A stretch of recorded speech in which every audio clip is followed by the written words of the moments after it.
Welcome to আর রান্নাঘর। বন্ধুরা, ঢাকা দিয়ে কি ছিল? ঢাকা দিয়েছিল ইলিশ মাছ। আজকের রেসিপি ইলিশ ভাপা।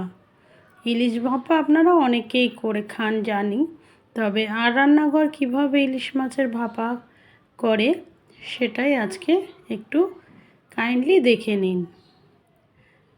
চলুন দেখি তাহলে। প্রথমে দেখুন 5 পিস ইলিশ মাছ নিয়েছি। ইলিশ মাছের হলুদ, তার সাথে 1 চামচ লবণ দিয়ে আমি কিছুক্ষণ ম্যারিনেট করে রেখে দেব, যাতে হলুদ আর লবণটা মাছের ভেতরে ঢুকে যেতে পারে। আপনারা এইভাবে মাছ ম্যারিনেট করে ভাজাভুজি বা যে কোনো রান্না করবেন, দেখবেন মাছের টেস্টই আলাদা হবে। রান্না বসানোর আগে এই কাজটা করে নেবেন। যাই হোক, একটা বাটিতে 7-8টা কাজু, 1 চামচ সাদা সর্ষে, 1 চামচ কালো সর্ষে, 1 চামচ পোস্ত জলে ভিজিয়ে কিছুক্ষণের জন্য রেখে দিতে হবে। আমি শিলপাটা নিয়ে চলে এসেছি। শিলপাটায় আমি এগুলো বেটে নেব।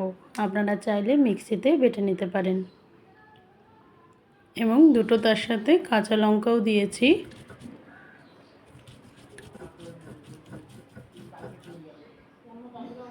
এই শিলপাটাতে মশলা করতে আমার বেশ ভালোই লাগে। ছোট্ট একটা শিলপাটা, যেটা আমি আমার ওভেনের পাশেই রেখে দিই, এবং কিছু বাটাবুটি করতে হলে আমি শিলপাটা বেটে ফেলি।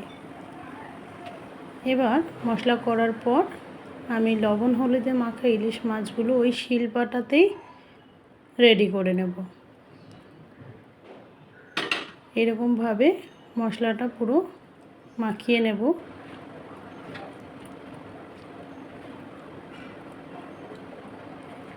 এবার একটা বাটি নিয়েছি।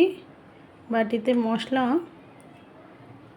দিয়ে, একটু করে মশলা দিয়ে, আর উপর থেকে আমি ইলিশ মাছগুলো দিয়ে দিচ্ছি। ইলিশ মাছগুলো এমনভাবে দেবেন যাতে একটু জায়গা থাকে। আর শিল ধোয়া জলও আমি তার মধ্যে একটু দিয়ে দিয়েছি, আর লাল লাল 2-3টে কাঁচা লঙ্কা।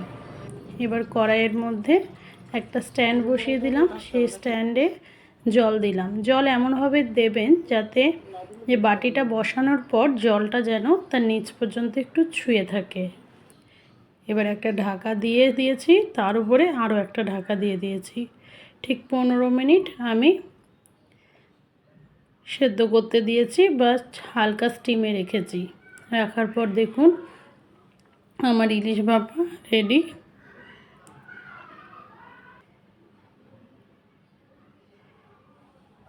এইভাবে আপনারাও ইলিশ ভাপা করে দেখুন।